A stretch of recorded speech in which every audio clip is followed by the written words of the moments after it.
Kalau kita ngomongin Captain Commando, pasti yang kebayang itu game arcade klasik yang seru banget kan? Tapi gimana kalau saya bilang, di balik semua aksi tembak-tembakan itu, ternyata ada sebuah kisah epik tentang balas dendam, konspirasi global, dan hubungan tersembunyi dengan game-game Capcom lainnya? Yuk, kita bongkar bareng-bareng kisah rahasianya. Oke, kita langsung loncat ke latar ceritanya. Tahun 2026. Dan ini bukan masa depan cerah yang penuh harapan ya. Ini adalah dunia yang udah diambang kehancuran. Nah, kutipan dari plot gamenya ini langsung ngasih gambaran betapa suramnya dunia mereka. Ini bukan lagi soal kejahatan biasa. Ini adalah ancaman di level yang benar-benar berbeda, jauh melampaui kemampuan manusia normal. Untuk bisa paham siapa pahlawan kita harus paham dulu dunia macam apa yang lagi mereka coba selamatkan. Dan dunia itu berpusat di Metro City. Nah, buat kalian para fans Capcom, nama ini pasti udah nggak asing lagi di telinga. Betul banget, ini adalah kota yang sama dari game legendaris Final Fight. Tapi, beberapa dekade kemudian, masalahnya udah naik kelas. Kejahatan jalanan biasa udah diganti sama ancaman yang jauh lebih sistematis dan mengerikan. Perang biologis yang disponsori oleh organisasi kejahatan berskala global. Sekarang, mari kita bahas para penjahatnya. Mereka ini bukan sekadar preman acak yang bikin onar. Mereka adalah bagian dari sebuah konspirasi yang sangat terorganisir, sebuah ancaman sistemik yang dirancang untuk menguasai dunia. Inilah musuh jenis baru yang bikin penegak hukum tradisional jadi kelihatan usang. Mereka bukan cuma kuat, mereka itu benar-benar dirancang secara biologis untuk jadi senjata hidup. Ideologi Siskumoset ini lebih dari sekedar haus kekuasaan biasa. Dia itu menganut Darwinisme sosial yang kejem banget, yang lemah harus dimusnahkan biar yang kuat bisa berkuasa. Jadi ini bukan tentang penaklukan, ini tentang pemusnahan total demi menciptakan utopia versi dia sendiri. Dan ini nunjukin betapa sistematisnya pasukan Skumosite. Mulai dari unit infanteri sekali pakai kayak Wookiee, sampai ke senjata biologis yang bentuknya aja udah ngeri, dan bahkan pembunuh siber canggih. Setiap tingkatan ini dirancang untuk tujuan tertentu dalam hierarki kejahatannya. Di tengah semua kekacauan ini, muncullah satu-satunya harapan bumi. Bukan tentara atau polisi, tapi sekelompok pejuang yang unik banget, yang dikenal sebagai tim komando. Kita mulai dari sang pemimpin, Captain Commando.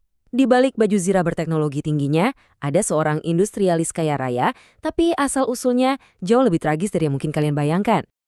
Jadi, pahlawan kita ini ternyata seorang CEO miliarder yang didorong oleh tragedi pribadi.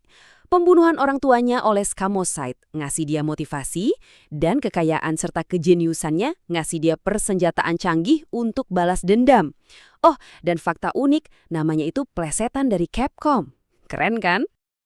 Berikutnya, sang ahli seni bela diri dalam tim. Seorang ninja dengan warisan yang ternyata sangat dalam di dunia Capcom.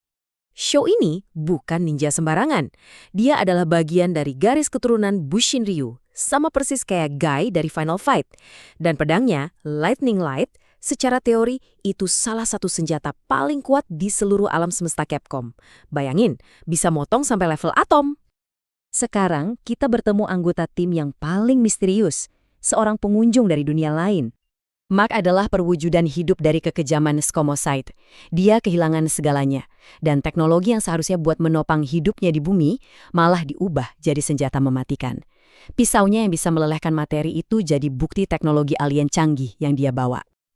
Dan akhirnya pahlawan yang paling nggak konvensional di tim ini, bahkan mungkin dalam sejarah video game. Jangan tertipu sama penampilannya ya. Babyhead ini adalah otak dari operasi mereka. Dia bukan sekedar bayi di dalam robot, dia adalah seorang jenius yang membangun sendiri kendaraan tempur canggihnya. Lengkap dengan pabrik misil dan penerjemah universal di empengnya. Gokil banget. Oke, jadi kita punya tim pahlawan yang luar biasa dan penjahat kosmik. Tapi, disinilah bagian yang paling menarik. Gimana caranya game yang kelihatannya berdiri sendiri ini ternyata adalah bagian penting dari dunia Capcom yang lebih besar? Pertanyaannya sekarang, apakah semua ini cuma kebetulan aja? Atau memang ada benang merah yang menghubungkan semuanya? Dan disinilah jawabannya. Garis keturunan Bushin Ryu adalah bukti yang paling nyata. Ginzu bukan cuma ninja biasa. Dia adalah penerus langsung dari warisan Guy, yang secara definitif menempatkan Captain Commando di masa depan dari lini masa Final Fight dan Street Fighter. Udah jelas banget kan? Dan ternyata masih ada lagi. Ada teori kalau teknologi Sea Piper adalah pendahulu dari perlengkapan sang kapten, nama Mars Carlyle muncul di Resident Evil, dan fakta bahwa patung Mike Hager sekarang jadi barang koleksi, semua ini memperkuat gagasan tentang sebuah dunia Capcom yang hidup dan saling terhubung. Jadi, setelah melihat semua kepingan puzzle ini, apa yang bisa kita simpulkan dari kisah Captain Commando dan timnya? Ini adalah kisah tentang evolusi. Sebuah karakter yang awalnya cuma alat pemasaran, berubah jadi pahlawan dengan latar belakang yang kaya, didorong oleh kehilangan, dan didedikasikan untuk memperjualkan keadilan melawan rintangan yang kelihatannya mustahil untuk dikalahkan. Dan ini jadi pertanyaan terakhir untuk kita renungkan. Di dunia yang sekarang ini menyukai pahlawan dengan moralitas abu-abu, apakah pahlawan seperti Captain Commando yang murni dan lurus berjuang untuk kebaikan masih relevan?